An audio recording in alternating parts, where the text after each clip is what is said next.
बिस्मिल्लाहिर्रहमानिर्रहीम। Students, welcome to Mohiuddin Abdul Qadir learning zone. हम chemistry MD CAT UHS lecture number 45 पर मौजूद हैं और इस लेक्चर में हम reactions of benzene 2, 4 and 3, 5 directing groups means ortho and para directing groups पे कॉन्सेप्ट को डिस्कस करेंगे। Let's start with reactions of benzene. Benzene कौन सी रिएक्शन कर सकती है? Benzene give reactions.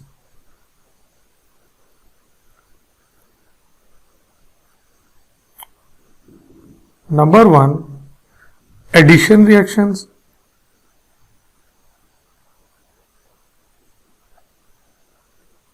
Number 2, substitution, और वो भी electrophilic substitution. Electrophilic substitution reactions. And number 3, oxidation reactions. ये रिएक्शन कॉमनली आपको बेंजीन में मिलेंगे। Benzene do not give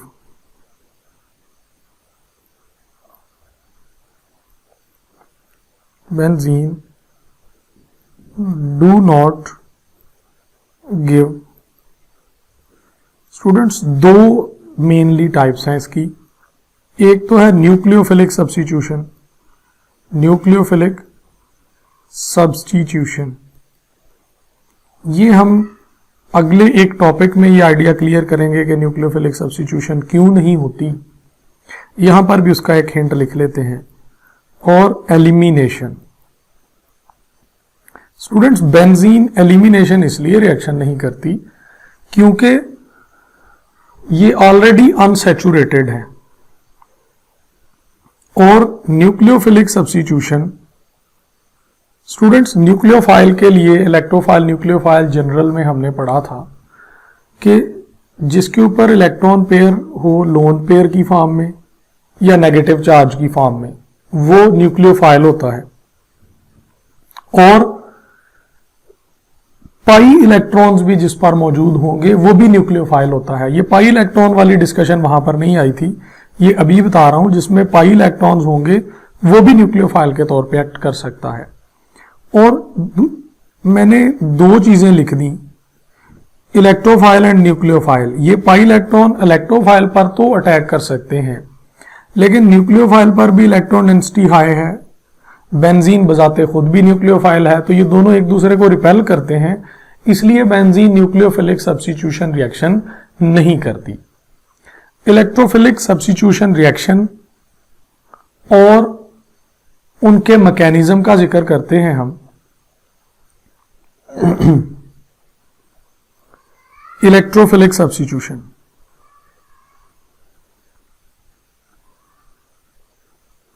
substitution reaction, और ये एरोमेटिक रिंग पर इलेक्ट्रोफिलिक सब्स्टिट्यूशन रिएक्शन की बात है। स्टूडेंट्स, इलेक्ट्रोफिलिक सब्स्टिट्यूशन में 3 स्टेप होते हैं generally. First one is generating या जनरेशन ऑफ इलेक्ट्रोफाइल। और मोस्ट प्रोबेबली ये रिएजेंट और कैटालिस्ट के रिएक्शन से बनता है इलेक्ट्रोफाइल। नंबर 2 इज, हमेशा नहीं बनता स्टूडेंट्स ये रिएजेंट और कैटालिस्ट से। समटाइम आप उसमें डायरेक्टली इलेक्ट्रोफाइल ही ऐड कर देते हैं, जनरेट करना नहीं पड़ता, लेकिन ये एक जनरल बात कर रहे हैं। Number 2 is attack of electrophile. Attack of electrophile. और नंबर 3, इसको आप बेस अटैक भी कह सकते हैं। बेस अटैक और डीप्रोटोनेशन।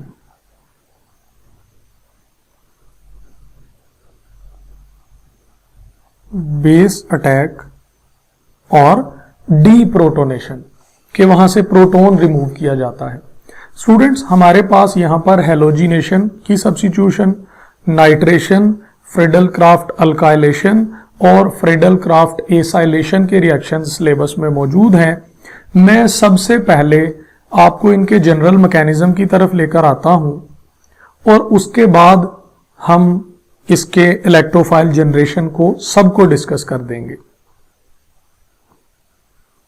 स्टेप 1 इसमें होगा कैटालिस्ट प्लस रीएजेंट, ये बनाएगा एक इलेक्ट्रोफाइल और दूसरा बेस बी। स्टेप नंबर 2 में क्या होगा कि बेंजीन रिंग यहां पर न्यूक्लियोफाइल के तौर पे एक्ट करेगी, उसके सामने कोई इलेक्ट्रोफाइल आएगा तो एक सिग्मा कॉम्प्लेक्स बनेगा। स्टूडेंट्स, यहां पर हाइड्रोजन शो करवा रहे हैं, हर कार्बन पे एक एक हाइड्रोजन मौजूद है लेकिन उसको शो नहीं करवाया जाता। स्टूडेंट्स, यहां पर स्टेप 2 में बेंजीन के जितने भी कार्बन एटम हैं सारे sp2 हैं, लेकिन ये आप देखें मैं पिंक कलर से हाईलाइट कर रहा हूं, ये जो 2 कार्बन हैं इनमें आपको एक ज़ाहिरन चेंज नजर आ रही है, बट एक्चुअली ऊपर वाला कार्बन sp3 हाइब्रिडाइज्ड बन गया है और इसके बाकी सारे रिमेनिंग कार्बन जो हैं वो sp2 हाइब्रिड हैं। मैं यहां से इसको थोड़ा बेहतर कर दूं, सिर्फ एक ही कार्बन की हाइब्रिडाइजेशन चेंज हुई है, sp3 बन गया है। यहां ये एरोमेटिक है और जब इसका सिग्मा कॉम्प्लेक्स बनता है, सिग्मा कॉम्प्लेक्स, तो अब ये नॉन एरोमेटिक है, नॉन एरोमेटिक। और स्टूडेंट्स, sp3 की हमें पता है कि जियोमेट्री किस तरह की होती है, टेट्राहेड्रल जियोमेट्री होती है। अब पॉइंट नंबर 3 में डीप्रोटोनेशन होगी। हाइड्रोजन इलेक्ट्रोफाइल, यहां पॉजिटिव चार्ज और बेस का अटैक होगा ऑन हाइड्रोजन, यहां से हाइड्रोजन निकाल दिया जाएगा और ये वाला जो बॉन्ड है ये वापस रिंग में शिफ्ट कर दिया जाएगा। जो पहले एक नॉन एरोमेटिक स्ट्रक्चर था अब वो वापस एक एरोमेटिक स्ट्रक्चर में कन्वर्ट हो गया, जिसके ऊपर एक इलेक्ट्रोफाइल एज सब्स्टिट्यूएंट मौजूद है और बेस को वो प्रोटॉन मिल गया, तो प्रोटॉन निकालना डीप्रोटोनेशन है। स्टूडेंट्स, मैं इसमें आपको एक मैकेनिज्म लिख के दिखा दूंगा, बाकी एज इट इज सारे वैसे ही होंगे। अब हम हमारे जितने भी रिएक्शन सिलेबस में हैं सबके इलेक्ट्रोफाइल जनरेट करते हैं। सबसे पहले हेलोजिनेशन के लिए, हेलोजिनेशन, इसमें Cl2 और FeCl3, इसमें बनेगा क्लोरीन पॉजिटिव, ये इलेक्ट्रोफाइल है, प्लस FeCl4 नेगेटिव, ये बेस है। तो स्टूडेंट, जहां पर E लिखा हुआ है ऊपर वाले रिएक्शन में वहां पर क्लोरीन पॉजिटिव लिख दें और जहां पे बेस है वहां पे FeCl4 लगा दें, तो एक क्लोरीन हाइड्रोजन को मिल जाएगा HCl और FeCl3 बाकी बच जाएगा। Second is sulphonation.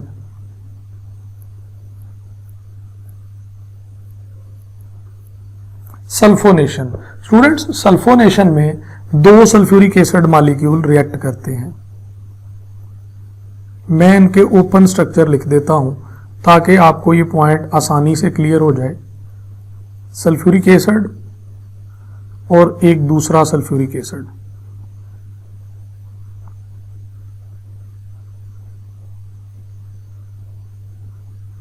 स्टूडेंट्स, एक से OH निकलेगा और दूसरे से H निकलेगा, तो अब बनेगा क्या, HSO4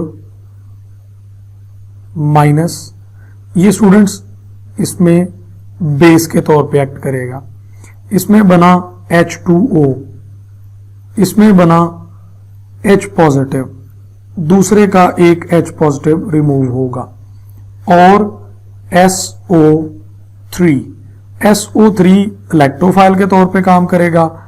इन दोनों को अलग लिखना हो तो इट्स ओके, आप इनको H3O पॉजिटिव भी लिख सकते हैं, ये भी बिल्कुल ठीक होगा। तो स्टूडेंट्स, ऊपर वाले आपने जनरल मैकेनिज्म में E की जगह पे SO3 लिख दें और बेस की जगह पे HSO4 लिख दें, तो फिर भी आपको ये रिएक्शन समझ में आ जाएगा। मैं सिर्फ हिंट्स डिस्कस कर रहा हूं, डिटेल आपकी बुक में मौजूद है, आप वहीं से ले लें। Next is nitration. नाइट्रेशन, इनके रिलेटेड क्वेश्चन आते हैं कि कौन सा इलेक्ट्रोफाइल है नाइट्रेशन में, हेलोजिनेशन में या सल्फोनेशन में या फ्रेडल क्राफ्ट अल्काइलेशन और एसाइलेशन में। तो मैं इसलिए आपको सारे इलेक्ट्रोफाइल जनरेट करके बता रहा हूं। HNO3 स्टूडेंट्स, नाइट्रोजन के साथ 3 ऑक्सीजन है और हाइड्रोजन है। नाइट्रोजन के 4 बॉन्ड बन रहे हैं तो पॉजिटिव चार्ज है, ऑक्सीजन का 1 बन रहा है, नॉर्मल से कम है तो नेगेटिव चार्ज है।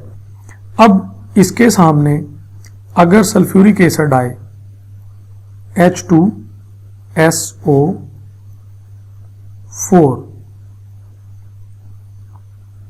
तो OH from HNO3 and hydrogen from sulphuric acid, ये दोनों मिलके वाटर बनाएंगे और ये इलेक्ट्रोफाइल जनरेट करेगा NO2 पॉजिटिव, ये इलेक्ट्रोफाइल होगा, plus water plus HSO4 minus, और ये यहां पर बेस के तौर पे काम करेगा। तो स्टूडेंट्स, अगेन आप उस जनरल मैकेनिज्म को इसके साथ भी कर सकते हैं। अब नेक्स्ट 2 हैं।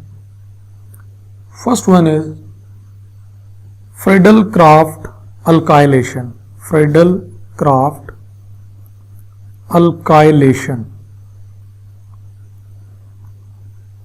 इसमें कोई अल्काइल हैलाइड CH3Cl और AlCl3, इससे बनेगा CH3। ये एक कार्बोकेटाइन है और इलेक्ट्रोफाइल है। AlCl4 नेगेटिव, ये बेस है, तो इसका भी मैकेनिज्म आपको समझ में आ जाएगा जनरल के हवाले से। फिर है Friedel Crafts acylation. Friedel Crafts acylation, acyl group आपने बेंजीन पे लगाना होता है, ये क्लोरीन लगा है यहां पे, इसे हम आयुपैक में इथानॉयल क्लोराइड कहते हैं और कॉमन नेम में एसिटाइल क्लोराइड कहते हैं। When it is treated with AlCl3 तो ये बना देगा CH3C डबल बॉन्ड O और कार्बन पे पॉजिटिव चार्ज, यानी ये हिस्सा इसका इलेक्ट्रोफाइल के तौर पे काम करेगा और AlCl4 ये हिस्सा इसका बेस के तौर पे काम करेगा। तो स्टूडेंट्स, मैंने आपको सारे इलेक्ट्रोफाइल जनरेट करना बता दिए हैं। इनमें हम सिर्फ एक मैकेनिज्म को मुकम्मल लिख देते हैं। लाइक अगर आप बेंजीन का अल्काइल हैलाइड से रिएक्शन करवा दें CH3 in presence of AlCl3, student Friedel craft में F वाला कैटलिस्ट नहीं लिखना, यानी आयरन क्लोरीनेशन के लिए है, एफ से है, एफ ई आयरन का सिंबल है, और फ्रीडल क्राफ्ट में एफ वाला नहीं आना चाहिए, AlCl3 आना चाहिए। इस तरह से आप रिलेट करके याद रखें चीजों को। बेंजीन के ऊपर एक हैलोजन ग्रुप लगा और साथ HCl मिला। ये कैसे मिला, मैं तीनों स्टेप्स अलग लिख देता हूं। AlCl3, in first step it generate electrophile and AlCl4 negative. Second step में बेंजीन और इलेक्ट्रोफाइल का अटैक होगा, इससे सिग्मा कॉम्प्लेक्स बना। हर जगह पर एक हाइड्रोजन एटम होता है, लेकिन हम हर जगह पर शो नहीं करते। अगर करवा भी दें तो कोई मसला नहीं, यहां पे पॉजिटिव चार्ज है। हम ऊपर हाइब्रिडाइजेशन को डिस्कस कर चुके हैं कि जहां पे हाइड्रोजन लगा है आगे, उसकी हाइब्रिडाइजेशन sp3 हो गई है। मैं उसको हाईलाइट कर देता हूं व्हाइट कलर से। और students, next step is base attack. अगर यहां पर इलेक्ट्रोफाइल को मिटाकर मैं क्लोरीन लिख दूं तो ये क्लोरीन लग गया राइट पे। अब आखिरी स्टेप है इसका,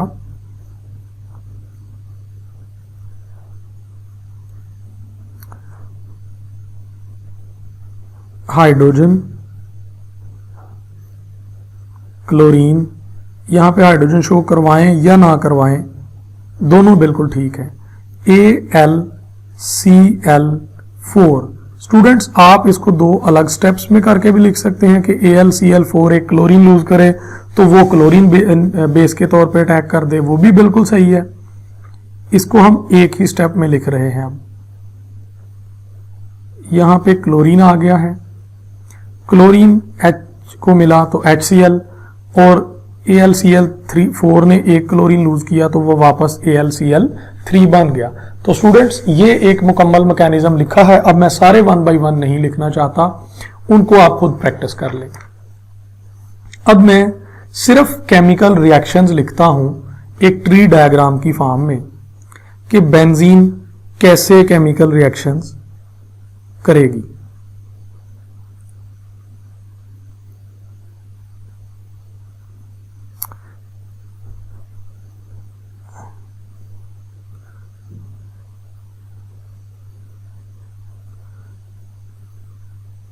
सबसे पहले अगर हम बेंजीन में क्लोरीन डालें और FeCl3 डालें एट 25 सेल्सियस, जो रिएक्शन हमने अभी प्रैक्टिस की है। स्टूडेंट्स, जब एक ग्रुप लगाया जाता है तो वो आप कहीं पर भी लगा सकते हैं। इनकी कंडीशंस के रिलेटेड भी क्वेश्चन आते हैं, इसलिए मैं सबकी कंडीशंस यहां पे मेंशन करना चाहता हूं।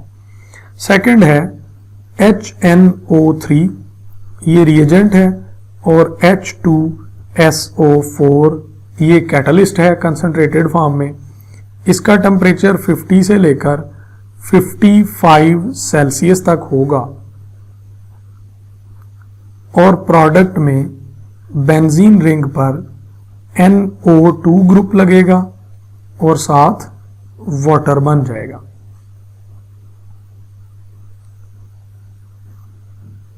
थर्ड रिएक्शन सल्फ्यूरिक एसिड के साथ लिख रहा हूं, H2SO4, और इसका टेम्परेचर 80 सेल्सियस होगा। इट फॉर्म्स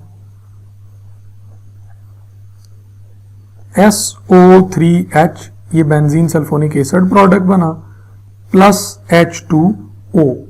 स्टूडेंट्स, एक और चीज ऑब्जर्व करें, हम सल्फ्यूरिक एसिड के साथ SO3 इलेक्ट्रोफाइल जनरेट करते हैं, और अगर आप H2SO4 और SO3 को इकट्ठा लिखते हैं, इसका मतलब इलेक्ट्रोफाइल ऑलरेडी जनरेटेड फॉर्म में आपने दे दिया, तो वो रिएक्शन जो 80 पे हो रहा था, अब वही रिएक्शन 25 सेल्सियस पे हो जाएगा, और SO3 ग्रुप अटैच हुआ, वहां से जो हाइड्रोजन निकला वो SO3 के साथ अटैच होके SO3H बन गया और इसमें वाटर नहीं बना, ऊपर वाले में वाटर बना और यहां पर कोई वाटर नहीं बना।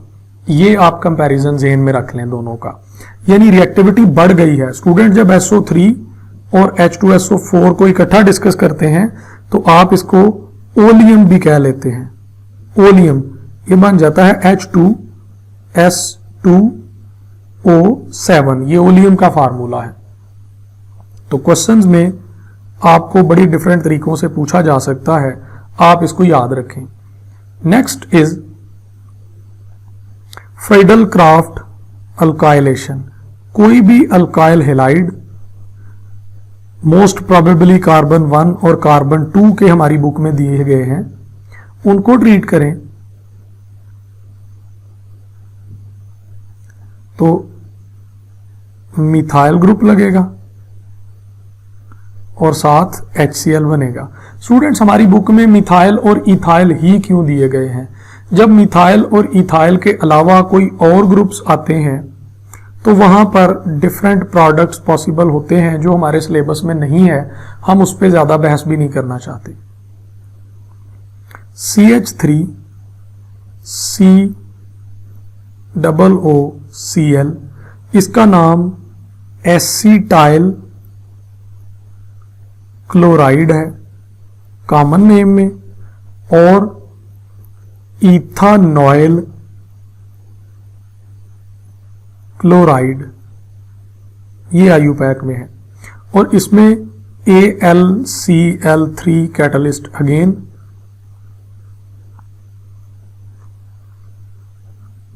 C double bond O CH3 और साथ HCl बना। स्टूडेंट्स ये जो प्रोडक्ट है इसका नाम एसीटोफिनोन है। एसीटोफिनोन।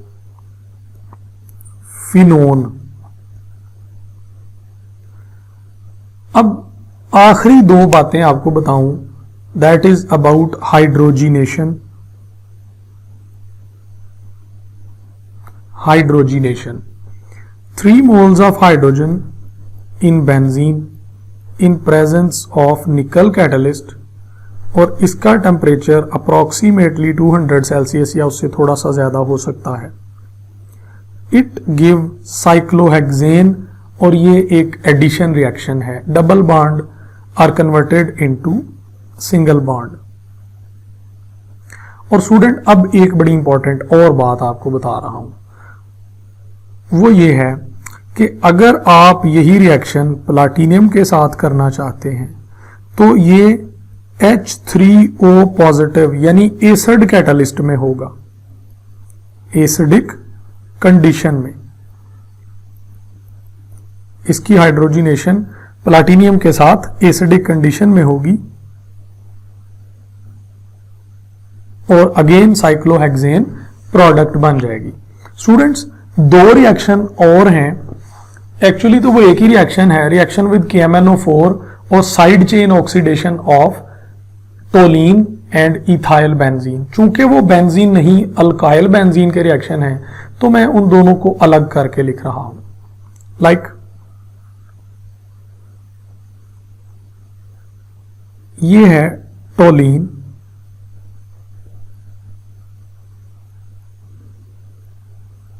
टोलीन अगर इसमें हम ऑक्सीडाइजिंग एजेंट डालें लाइक KMnO4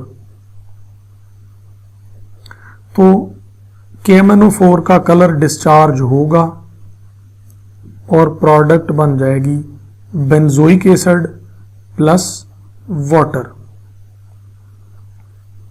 बेंजोइक एसिड और वाटर। स्टूडेंट्स KMnO4, अब एक चीज कंपेयर करें कि बेंजीन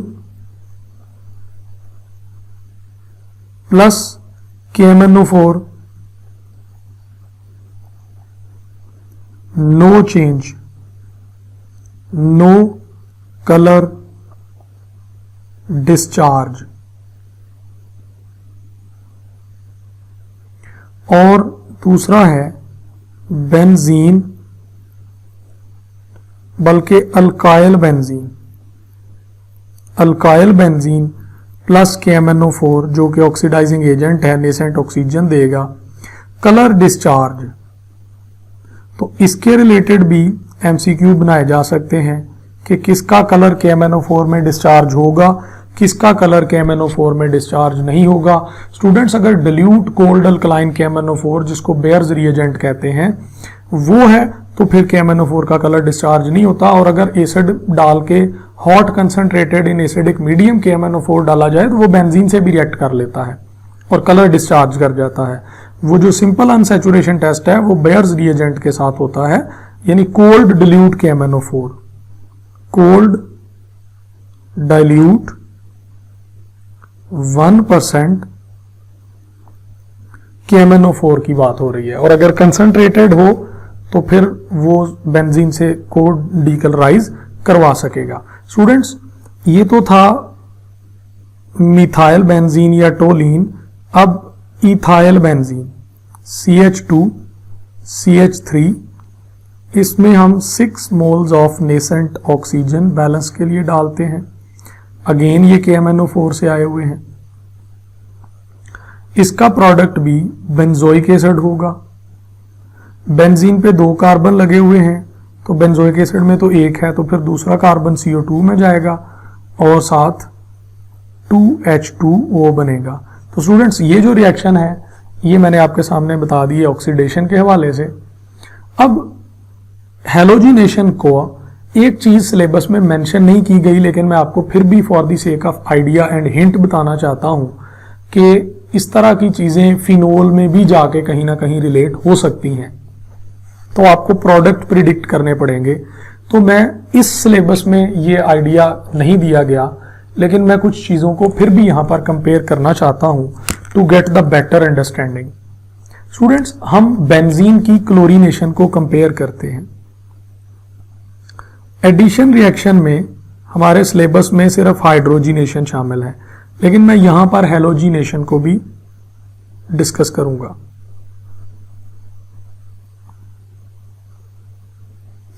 अगर इसमें क्लोरीन डाल दी जाए n मोल, यानी एक्सेस ऑफ क्लोरीन मौजूद है। स्टूडेंट्स, अगर ये रिएक्शन सनलाइट में है तो इसकी प्रोडक्ट कुछ और है, और अगर ये रिएक्शन कैटलिस्ट की मौजूदगी में है तो फिर इसकी प्रोडक्ट कुछ और है। पहले सनलाइट वाले की प्रोडक्ट लिखते हैं।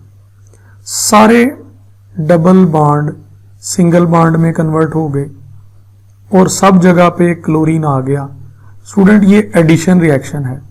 आप इस पे कोई हाइड्रोजन शो ना करवाएं, ये तब भी बिल्कुल ठीक है, लेकिन आप हर क्लोरीन के साथ हाइड्रोजन शो करवा दें, क्योंकि हर कार्बन पे एक हाइड्रोजन मौजूद होता है फॉर बेंजीन, तब भी बिल्कुल ठीक है। तो ये साइक्लोहेक्सेन के ऊपर 6 क्लोरीन लगे तो ये हेक्साक्लोरोसाइक्लोहेक्सेन है। और अब इसकी प्रोडक्ट पर आए तो अगर कैटलिस्ट की मौजूदगी में हम ये रिएक्शन करवाएंगे तो फिर ये सब्स्टिट्यूशन रिएक्शन होगा। दोनों का डिफरेंस नोट करें। यहां पर ऊपर वाले रिएक्शन में एडिशन ऑफ हैलोजन हुई है, और कैटलिस्ट डालेंगे तो ये इलेक्ट्रोफिलिक सब्स्टिट्यूशन हुई है। इलेक्ट्रोफिलिक सब्स्टिट्यूशन हुई है। तो ये चीजें डिफरेंशिएट करना सीखें। नेक्स्ट 2 और चीजों को आप डिफरेंशिएट कर लें।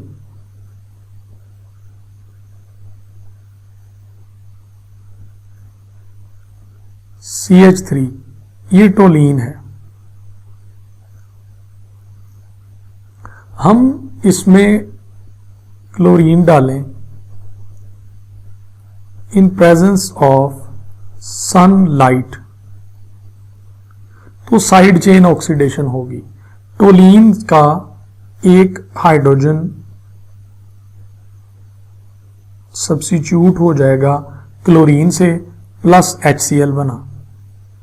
इसमें फर्दर क्लोरीन डाली अंडर सिमिलर कंडीशन तो एक और भी हाइड्रोजन कम होके क्लोरीन लग गई Cl2।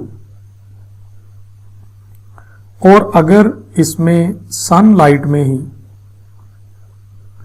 एक और क्लोरीन का रिएक्शन हो तो ये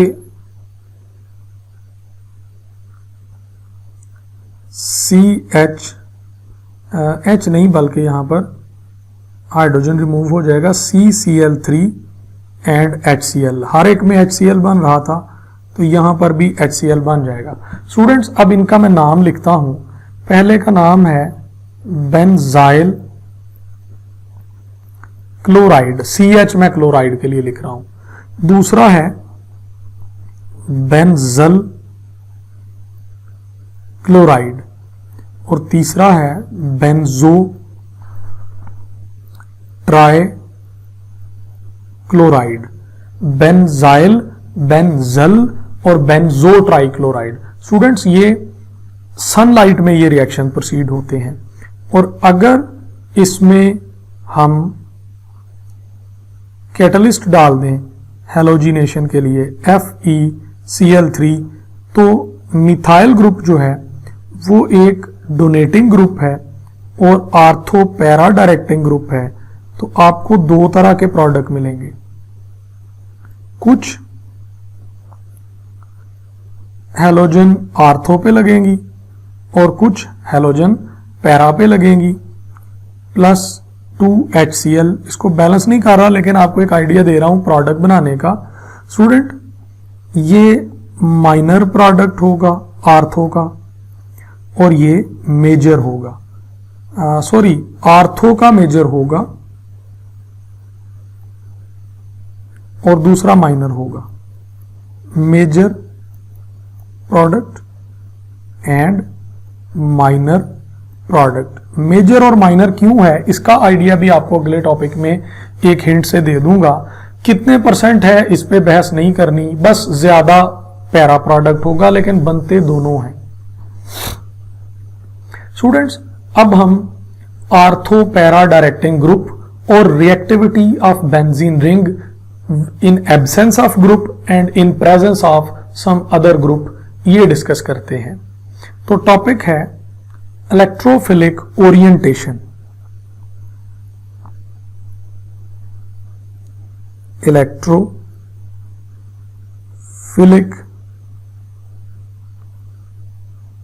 orientation.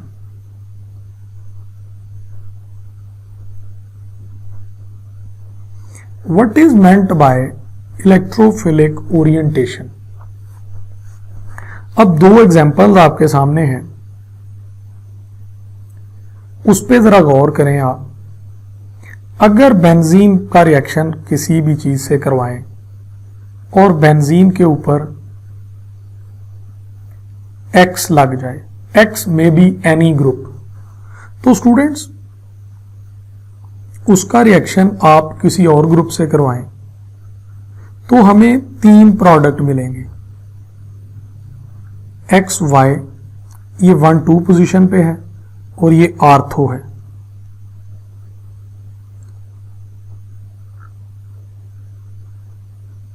Second product x Y ये 1-3 पोजीशन है और ये मेटा है।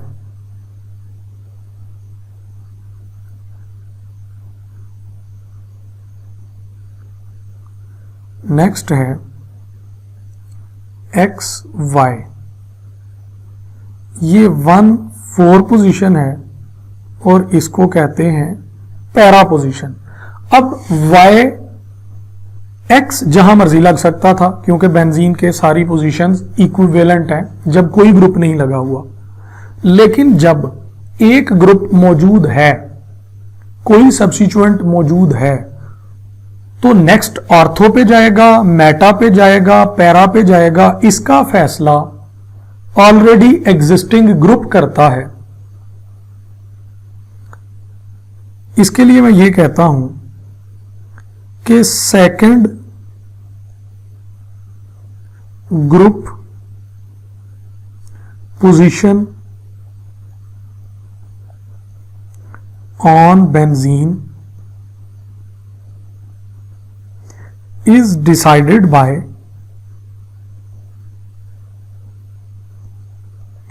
Already existing group. कुछ ग्रुप ऐसे हैं जो आर्थो पैरा प्रोडक्ट बनाते हैं और कुछ ऐसे हैं जो मेटा प्रोडक्ट बनाते हैं।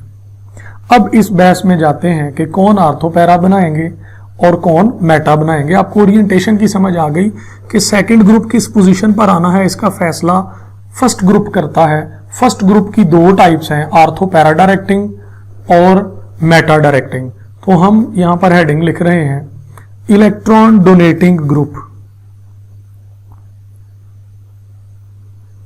Electron donating group.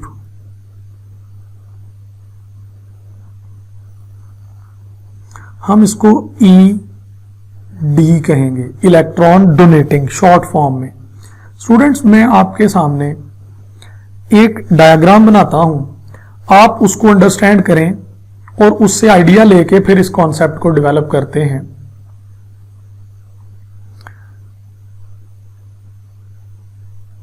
हमारे पास बेंजीन है, उस पे इलेक्ट्रॉन डोनेटिंग ग्रुप है। इलेक्ट्रॉन डोनेटिंग ग्रुप ने अपनी इलेक्ट्रॉन डेंसिटी बेंजीन रिंग की तरफ भेज दी, तो इसकी डिफरेंट रेजोनेंस स्ट्रक्चर बनेगी। स्टूडेंट्स, आपको अगर ये बनानी नहीं भी आती तो कोई बहुत बड़ा इशू नहीं है, लेकिन आप इसके आइडिया को समझ लें तो आपको उसका बड़ा फायदा होगा। इलेक्ट्रॉन डोनेटिंग ग्रुप, अब ये नेगेटिव चार्ज यहां शिफ्ट हुआ और डबल बॉन्ड नेक्स्ट पोजीशन पे शिफ्ट हो गया, तो एक तीसरी रेजोनेंस फॉर्म हमें नजर आएगी। स्टूडेंट्स, जहां पे चार्ज शिफ्ट होगा वहां पे बॉन्ड बनना है और जहां पे बॉन्ड शिफ्ट होगा वहां पे चार्ज बनना है।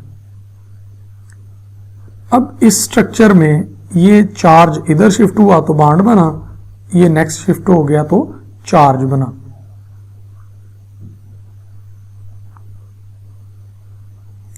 नेगेटिव इलेक्ट्रॉन डोनेटिंग, और अब आखिरी में ये चार्ज इधर शिफ्ट कर दें और ये वापस शिफ्ट हो जाएंगे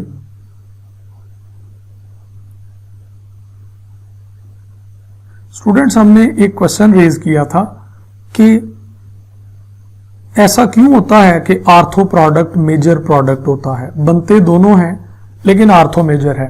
उसका आइडिया मैं आपको यहां से स्टूडेंट्स बताने लगा हूं। अब हम एक स्ट्रक्चर ड्रा कर रहे हैं जो मैंने हाइपोथेटिकली ड्रा करना है, प्रैक्टिकली ऐसा स्ट्रक्चर एग्जिस्ट नहीं करता।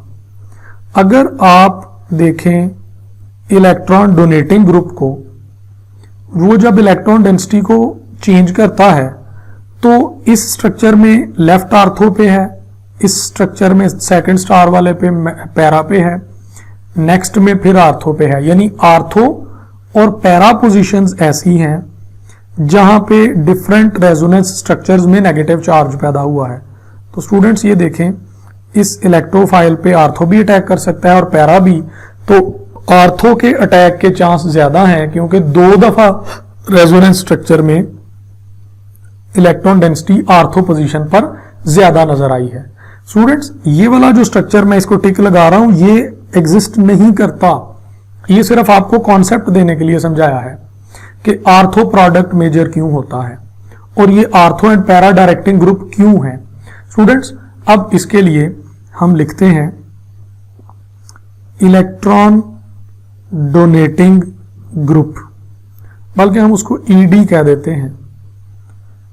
Electron donating groups increase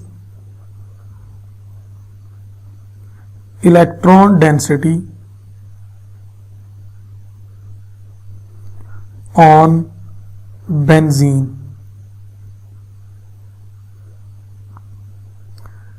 electron donating groups increase electron density at 1, 2 and 1,4 यानी ortho and para positions. Electron donating groups increase reactivity of benzene. ये बेंजीन की केमिकल रिएक्शन करने की स्पीड भी बढ़ा देते हैं। So these are called as ortho and para directing groups. Ortho and para directing groups. जो इलेक्ट्रॉन डोनेटिंग होंगे वो दो चीजें इंपॉर्टेंट हैं, रिएक्टिविटी ऑफ बेंजीन को भी बढ़ाएंगे और वो आर्थो एंड पैरा डायरेक्टिंग भी होंगे, क्योंकि अपनी इलेक्ट्रॉन डेंसिटी वो शिफ्ट कर देते हैं। स्टूडेंट्स, जो इलेक्ट्रॉन डोनेटिंग ग्रुप है ना, उसको एक्टिवेटिंग ग्रुप भी कहा जाता है। Activating groups. अब कौन से ग्रुप्स ऐसे हैं जो एक्टिवेटिंग हैं, जो electron density towards benzene ring बढ़ा सकते हैं? इनकी मैं एग्जांपल लिखता हूं, डिटेल में आपको समझा देता हूं कि आपको कैसे समझ आएगी कि ये कौन सा ग्रुप है। NCH3 ट्वाइस, ये टर्शरी एमाइन होगा क्योंकि दो मिथाइल ग्रुप है, दो कार्बन से ये और तीसरा बेंजीन से वो भी कार्बन होगी। NCH3 यानी कोई भी अल्काइल ग्रुप लगा लें CH3 की जगह, ये सेकेंडरी एमाइन ग्रुप है। NH2 एमाइन ग्रुप है। OH ये भी एक्टिवेटिंग ग्रुप है। अल्क ऑक्सी ग्रुप, OCH3, CH3 की जगह कोई भी और अल्काइल ग्रुप ला सकते हैं। इवन सिर्फ अल्काइल, मिथाइल, इथाइल, प्रोपाइल वो भी एक्टिवेटिंग है। स्टूडेंट्स, हैलोजेंस भी एक्टिवेटिंग है। हैलोजेंस को मैं डिफरेंट कलर से लिख रहा हूं क्योंकि इनका एक स्पेशल केस है। Halogens X is equal to fluorine, chlorine, bromine, iodine. ये आर्थो पैरा डायरेक्टिंग है, लेकिन ये एक्टिवेटिंग नहीं है, ये एक स्पेशल केस है, उसको मैं अलग से डिस्कस करता हूं। नेक्स्ट हमने जो चीज डिस्कस करनी है that is electron withdrawing group.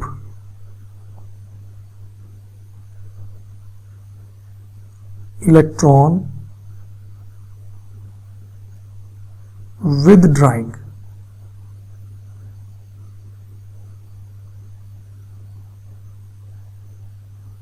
Electron withdrawing group, और इसको डीएक्टिवेटिंग भी कहते हैं। डीएक्टिवेटिंग, और हम इसको EW इलेक्ट्रॉन विदड्राइंग इससे रिप्रेजेंट करेंगे। स्टूडेंट्स, अगेन हम इसकी रेजोनेंस फॉर्म डिस्कस करते हैं।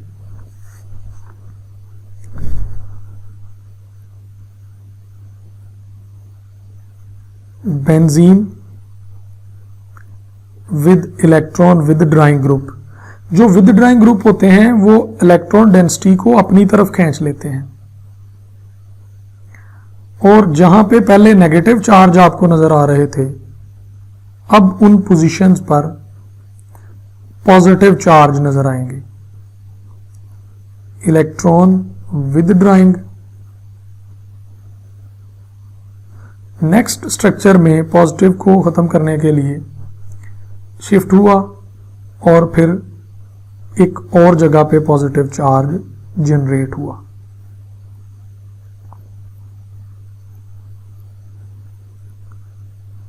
EW। नेक्स्ट स्टूडेंट, इस पॉजिटिव को न्यूट्रलाइज करने के लिए बॉन्ड शिफ्ट हुआ, उसका पॉजिटिव राइट साइड पे आर्थो पोजीशन पे आ गया,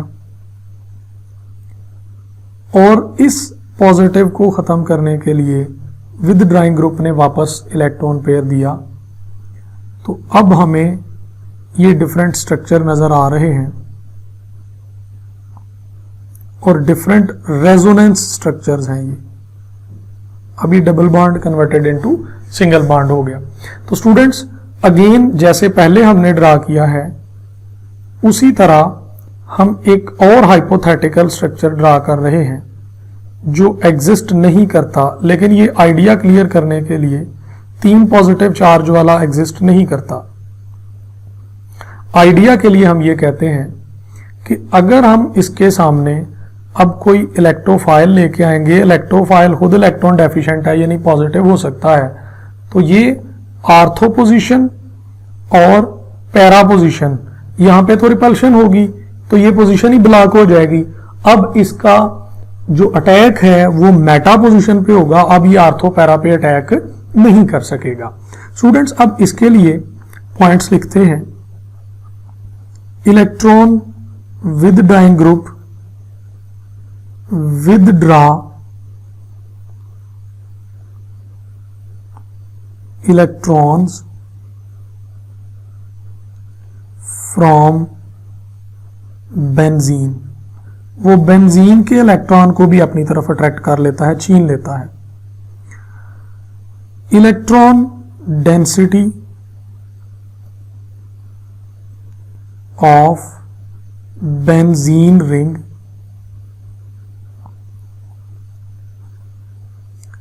decrease at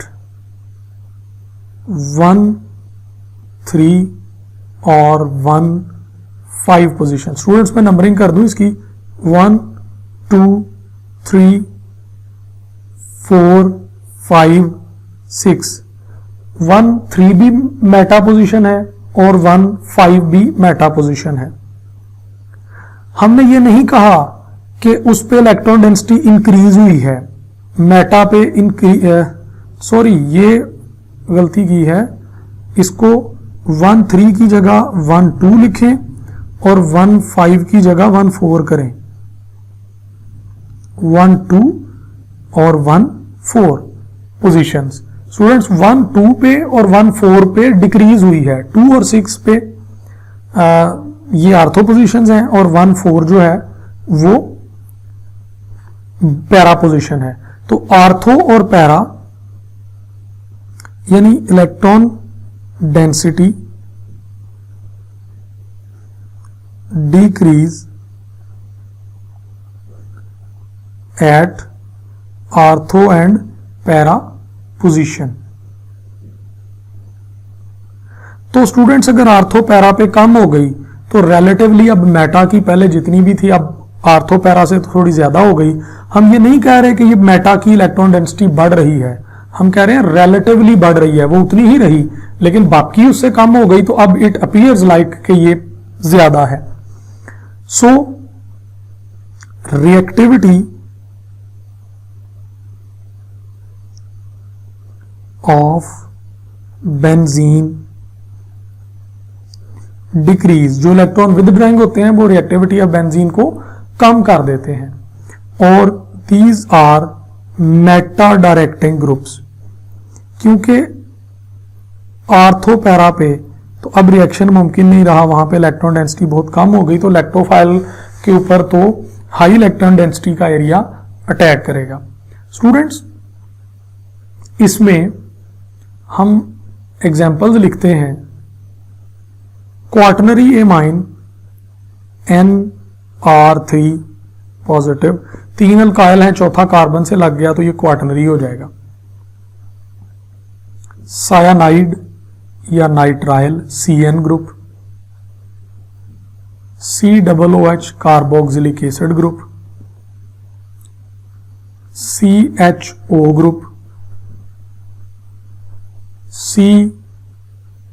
COR ये कीटोनिक ग्रुप है, पिछला अल्डिहाइड ग्रुप था।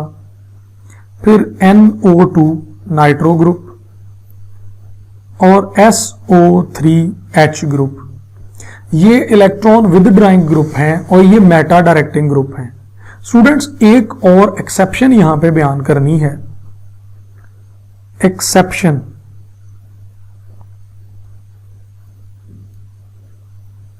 वो ये है कि halogens these are electron withdrawing group, ये इलेक्ट्रॉन डेंसिटी को कम करते हैं, डिक्रीज रिएक्टिविटी, ये रिएक्टिविटी को कम करते हैं, और जो इलेक्ट्रॉन विदड्राइंग है वो मेटा डायरेक्टिंग होते हैं। बट एक्सेप्शन ये है कि still ortho para directing, halogen के अलावा जितने भी विदड्राइंग हैं वो सारे आर्थो वो मेटा डायरेक्टिंग होते हैं। लेकिन हैलोजन में दो चीजें, इलेक्ट्रॉन विदड्राइंग है ओके, डिक्रीज रिएक्टिविटी ओके, ये सारे विदड्राइंग ग्रुप करते हैं, स्टिल आर्थो पैरा डायरेक्टिंग, बाकी जो विदड्राइंग है वो मेटा डायरेक्टिंग होते हैं, लेकिन ये आर्थो एंड पैरा डायरेक्टिंग है।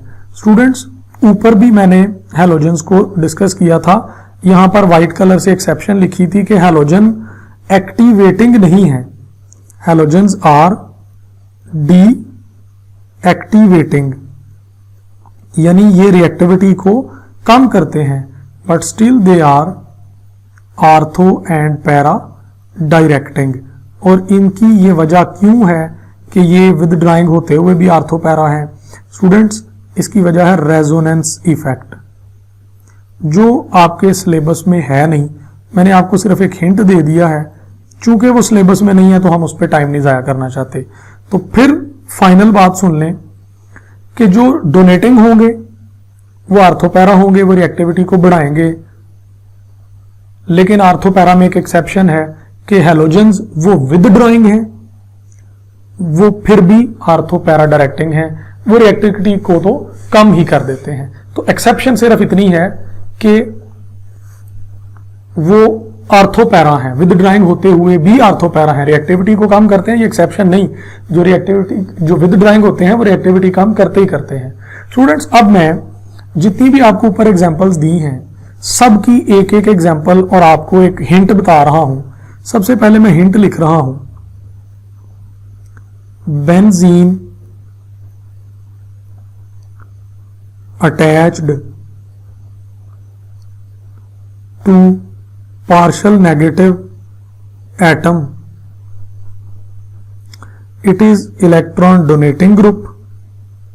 आपको भूल जाता है कि ये इनमें से डोनेटिंग और विदड्राइंग कौन सा है, तो आपने पिक कैसे करना है ये मैं आपको एक बड़ा सिंपलेस्ट हिंट बता रहा हूं। Benzene attached to partial negative atom is electron donating, it is ortho and para directing।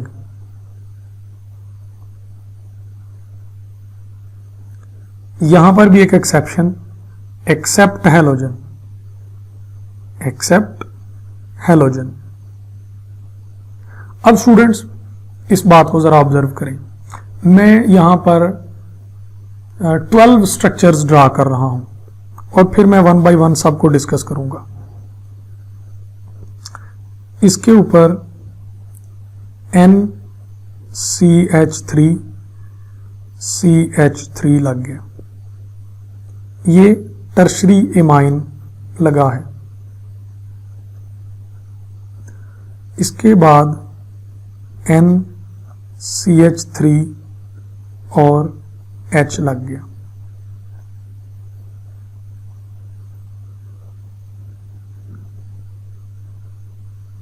NHH,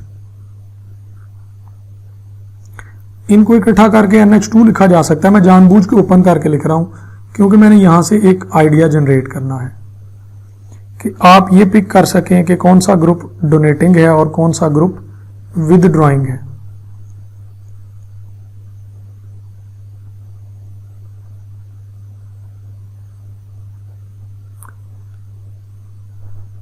C triple bond N cyanide group, बल्कि CH3 रह गया है स्टूडेंट्स, यहाँ पर पहले CH3 ही कर लें। इसको मैं CH2 और एक H अलग करके लिख देता हूँ। तो ये मैंने कुछ ग्रुप्स लिख दिए हैं। अब आप इन सब पे ट्राई करें पार्शियल पॉजिटिव और नेगेटिव। नाइट्रोजन की इलेक्ट्रोनेगेटिविटी ज्यादा है, कार्बन की कम है, किसी एक से भी कर लें तो ये नेगेटिव से जुड़ा है तो ये इलेक्ट्रॉन डोनेटिंग है। Nitrogen partial negative, hydrogen partial positive, ये नेगेटिव से जुड़ा है तो ये डोनेटिंग है। Partial negative, hydrogen partial positive, ये भी डोनेटिंग और आर्थोपैरा है। ऑक्सीजन पार्शियल नेगेटिव, हाइड्रोजन की इलेक्ट्रोनेगेटिविटी कम है तो partial positive, again it is donating group. Oxygen is partial negative और carbon is partial positive, again donating group. Hydrogen is partial positive और कार्बन की इलेक्ट्रोनेगेटिविटी इस हाइड्रोजन से ज्यादा है तो अगेन डोनेटिंग। ये सारे डोनेटिंग हैं और ये सारे ortho and para directing group हैं और ये सारे रिएक्टिविटी को बढ़ाते हैं। अब नेक्स्ट हिंट सुने, बेंजीन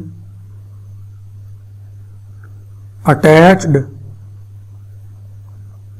टू पार्शियल पॉजिटिव और complete positive atom, it is withdrawing group, decrease reactivity। स्टूडेंट्स, इसके लिए भी मैं कुछ स्ट्रक्चर्स ड्रा करता हूं आपके सामने।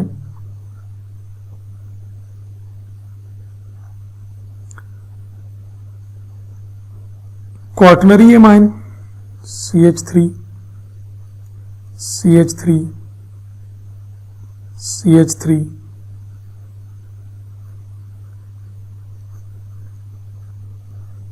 साइनाइड, बेंजीन पे कार्बोक्सिलिक एसिड ग्रुप। स्टूडेंट्स, ये जो दो हिंट बताए हैं ना, ये बेंजीन के अलावा किसी ऑर्गेनिक केमिस्ट्री के पोर्शन में नहीं अप्लाई होने, पार्शियल नेगेटिव और पार्शियल पॉजिटिव वाला। बाकी कॉन्सेप्ट ये भी हो सकता है और कुछ जगहों पे डिफरेंट भी हो सकता है, तो ये हरगिज नहीं करना कि आपने यही हिंट हर जगह पे अप्लाई कर दें। ये सिर्फ बेंजीन के लिए है, to identify donating and withdrawing groups. स्पे कीटोन ग्रुप। नेक्स्ट, नाइट्रो और sulphonic acid group.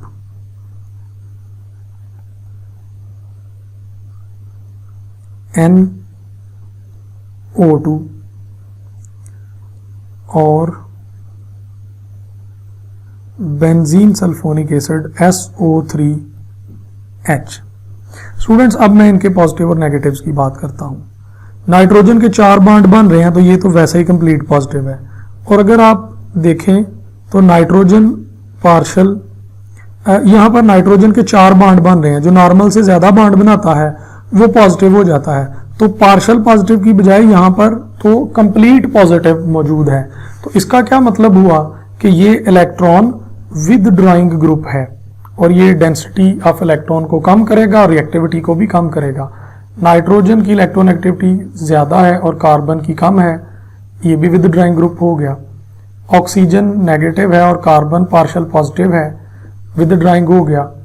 Oxygen partial negative है और कार्बन पार्शियल पॉजिटिव है, विथड्रॉइंग ग्रुप हो गया। Oxygen partial negative, carbon partial positive, withdrawing group हो गया। Partial negative, partial positive, withdrawing group हो गया। ऑक्सीजन पार्शियल नेगेटिव और directly attached sulphur partial positive, withdrawing group हो गया। तो स्टूडेंट्स, ये देखें हमने आइडेंटिफिकेशन करवा दी है कि कौन से ग्रुप डोनेटिंग हैं और कौन से विथड्रॉइंग हैं, कौन रिएक्टिविटी कम करते हैं, कौन ज्यादा करते हैं। स्टूडेंट्स, हैलोजेंस एक बिल्कुल डिफरेंट केस है। मैं चले उसका भी आपको आइडिया दे दूं कि अगर इसके ऊपर हैलोजन लगा है, बाकी सब में एक से ज्यादा एटम लगे हुए हैं, हैलोजन में कोई और एटम नहीं लगा हुआ, तो हैलोजन बजाते खुद नेगेटिव होगा और बेंजीन बजाते खुद पार्शियल पॉजिटिव होगी। और जब रिंग पे पार्शियल पॉजिटिव आएगा तो इसका मतलब है इलेक्ट्रॉन डेंसिटी डिक्रीज हुई ना बेंजीन रिंग की, क्लोरीन ने अपनी तरफ पुल कर ली इलेक्ट्रॉन डेंसिटी, तो ये नेगेटिव अटैच होते हुए भी विथड्रॉइंग है। ये एक एक्सेप्शन है, ये आपको पता है, बाकी सारे इस चीज पे फॉलो होंगे। स्टूडेंट्स, अब एक बात ये कि कौन स्ट्रॉन्ग विद ड्राइंग है, कौन वीक विद ड्राइंग है, कौन मॉडरेट विद ड्राइंग या डोनेटिंग है, तो इस तरह की चीजें जो है वो डिस्कस करना ये आपके सिलेबस में डायरेक्टली मेंशन्ड तो नहीं है, लेकिन इसके लिए मैं आपको एक हिंट दे दूंगा कि आप उन चीजों को देख सकें। स्टूडेंट्स, इसके बाद हम अगले लेक्चर में रिएक्टिविटी ऑफ बेंजीन पे आएंगे और उसके साथ रिलेट करके बहुत सारे एमसीक्यूज को लेकर आएंगे। अगर हमारा लेक्चर आपको कॉन्सेप्ट बिल्डिंग में हेल्पफुल लगा तो आप हमारे चैनल को सब्सक्राइब करें, लाइक करें और ज़्यादा से ज़्यादा लोगों के साथ शेयर करें ताकि ज़्यादा से ज़्यादा लोग इससे इस्तेफादा कर सकें। Wait for next lecture. अल्लाह हाफिज़। अस्सलामु अलैकुम।